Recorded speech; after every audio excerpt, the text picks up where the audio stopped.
Eu precisava mudar. Tem horas que simplesmente não dá pra esconder e fingir que não tá vendo. Olá, tudo bem com você? Meu nome é Sheila Hansen, sou terapeuta sistêmica e integrativa e hoje eu vim falar com você sobre um assunto de muita vulnerabilidade pra mim.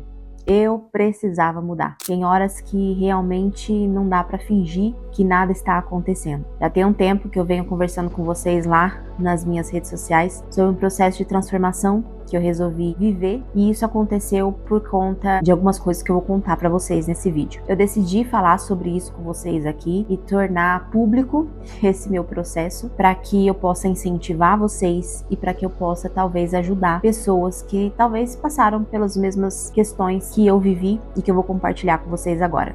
Então, já curte aqui, já compartilha, comenta aqui para eu saber quais são as suas percepções, se você viveu algo parecido, se você está nesse processo junto comigo, eu vou gostar bastante de ler e vai ser muito legal pra gente compartilhar aqui as histórias umas com as outras, tá ok? Bom, hoje eu quero falar um pouquinho com você sobre algo que talvez você não saiba. Quando a gente começa a criar nossos filhos, quando você tem filhos, você começa a perceber que eles acionam gatilhos em você. Eles começam a te mostrar, a escancarar na sua cara algumas questões que talvez você tenha dificuldade de olhar. Desde que o Ethan nasceu, eu sempre tive muita ansiedade para o processo de introdução alimentar do meu filho. Por quê? Porque eu ia ter que ensinar para aquele serzinho a ter uma boa relação com a comida, quando na verdade eu não tinha uma boa relação com a comida. E a gente sabe, né, gente, que os filhos, eles aprendem muito mais pelo nosso exemplo do que por aquilo que a gente fala. Então, como é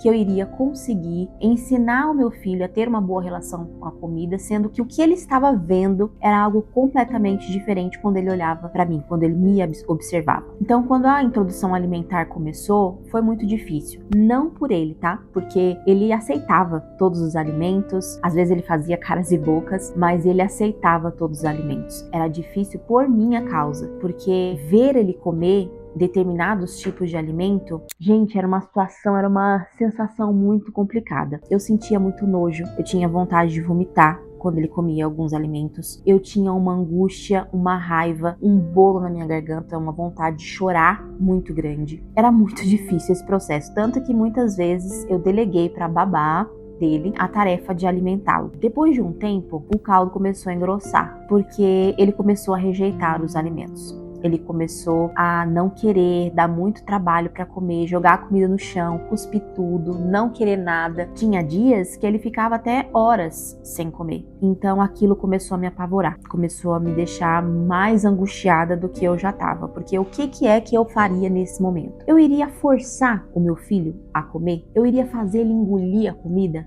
como foi feito comigo lá atrás? E assim, gente, eu não tô falando nada disso aqui pra culpar meus pais pela forma como eles me apresentaram a comida. Eu sei que eles fizeram o melhor que eles podiam, mas quando eu lembro as recordações que eu tenho da minha infância em relação à apresentação das comidas, à hora de comer, são essas lembranças que eu tenho. Então não, eu não queria forçar o meu filho. Mas, ao mesmo tempo, se eu fosse diferente, será que o meu filho desenvolveria as mesmas seletividades alimentares que eu desenvolvi? Eu também não queria isso. Então os dois cenários eram muito difíceis e eu fiquei muito angustiada. E então eu me dei conta de uma coisa muito profunda. Talvez o meu filho estivesse rejeitando os alimentos para me poupar o meu sofrimento. Porque sim, gente, ele observava. Enquanto ele estava lá se lambuzando com a comida, passando a comida na cara, no cabelo, na roupa, em todos os lugares, ele observava as minhas caras e bocas. Ele observava qual que era o meu comportamento. E isso, com certeza, estava refletindo nele. Então talvez ele estava rejeitando a comida para poupar o meu sofrimento. Todas as vezes em que eu via o tempo que ele levava para comer, eu percebia o quanto eu comia muito rápido. Todas as vezes que ele dizia não para um determinado alimento, eu percebia o quanto que eu não sabia dizer não para alguma comida. Todas as vezes em que ele respeitava a saciedade dele, eu percebia quantas vezes eu passava dos meus limites. Todas as vezes que ele dizia não para um alimento, o que vinha na minha cabeça? Tanta gente passando fome, não pode deixar a comida no prato, não tem o tempo todo, que demora essa para comer, não tem o tempo todo para comer, não tem o dia inteiro para terminar essa refeição. Então, era o tempo todo entrando em contato com lembranças, pensamentos e sentimentos que ficavam, na verdade, escondidas, que eu tinha colocado lá debaixo do baú e que de repente estavam vindo à tona, sendo esfregadas na minha cara. Mamãe! Fala oi pro pessoal do vídeo. Oi, pessoal!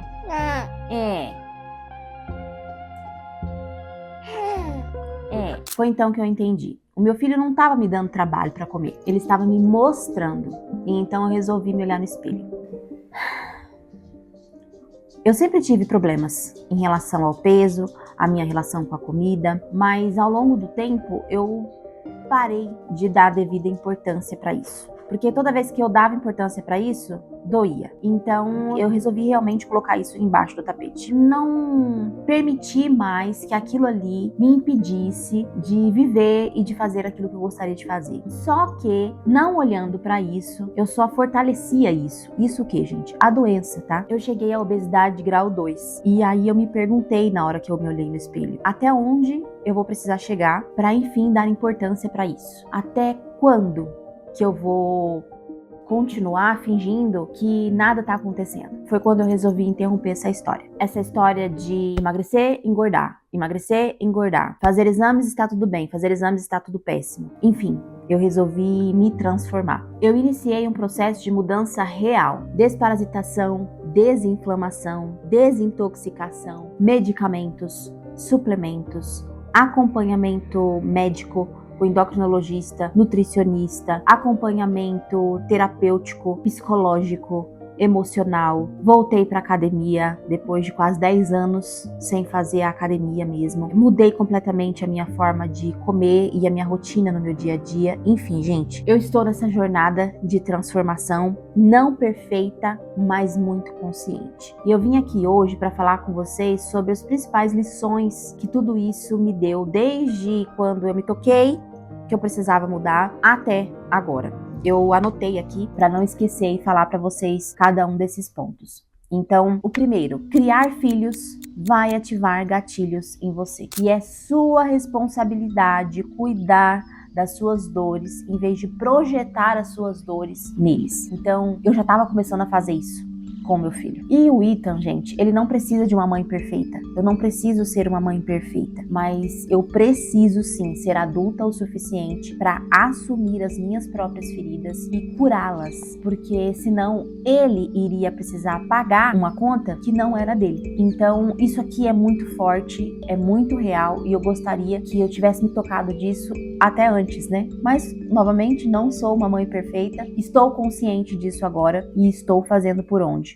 Tá? Segunda lição, você não precisa esperar adoecer mais para decidir mudar. Se até um minuto antes aqui você estava vivendo de uma forma que você não está feliz com a forma como você está vivendo, você está percebendo que isso está te adoecendo de alguma forma, neste minuto agora você pode tomar uma decisão e fazer diferente. Você não precisa esperar amanhã, você não precisa esperar a semana que vem, você não precisa esperar o próximo mês nem o próximo ano. Você só precisa decidir agora. Fazer diferente na próxima hora, no próximo minuto. Você não precisa ficar doente, entende? Você não precisa chegar na obesidade grau 2. Você não precisa desenvolver uma diabetes. Você não precisa desenvolver uma hipertensão para tomar uma decisão. Terceiro ponto.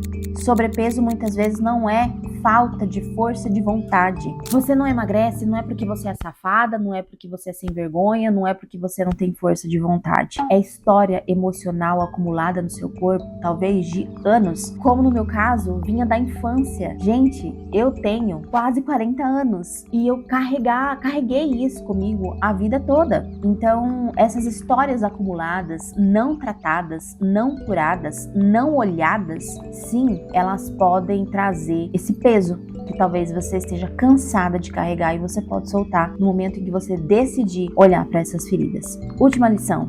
Interromper um padrão geracional é um dos maiores atos de amor que você pode fazer por você mesma, pelo seu sistema e pelas pessoas que estão próximas de você. Interromper um padrão, interromper uma história não é fácil. Exige coragem, exige paciência, exige determinação, exige persistência, mas os benefícios para você, para o seu sistema e principalmente para quem está vindo depois são gigantes, são enormes e o preço vale. O custo que você vai pagar para que a próxima geração não precise passar por aquilo é baixo em comparação com os benefícios que eles vão alcançar. Então eu decidi tornar público esse meu processo de transformação lá no meu Instagram. Vocês estão acompanhando um pouquinho mais no dia a dia. Eu posto às vezes alguma receita, eu posto minhas atividades físicas, eu posto as minhas alegrias e as minhas tristezas. Também posso voltar aqui e falar mais abertamente com vocês sobre como eu me sinto, os dias de fossa, os dias de alegria, dia de pesagem. Se vocês quiserem saber um pouco mais sobre isso e acompanhar esse processo, me fala aqui nos comentários. Eu quero saber, eu quero ver, eu vou saber se você digitar eu quero continuar acompanhando, eu vou saber que você assistiu o vídeo até aqui, tá? Então coloca aí nos comentários, eu vou gostar bastante de saber. E eu quero fazer essa pergunta pra você, se você se reconheceu em alguma coisa que eu falei aqui agora. Você vai esperar piorar ou você vai decidir que já deu, já chega de viver do jeito que você tá vivendo? Eu fui confrontada com essa pergunta e hoje eu repasso ela pra você. Se for o momento de você fazer essa transformação, vem junto comigo. Eu vou gostar bastante de ter essa companhia nesse processo que muitas vezes é doloroso, mas também é muito gratificante. Eu espero que você tenha gostado. Um beijo pra você e a gente se vê no próximo vídeo. Tchau, tchau!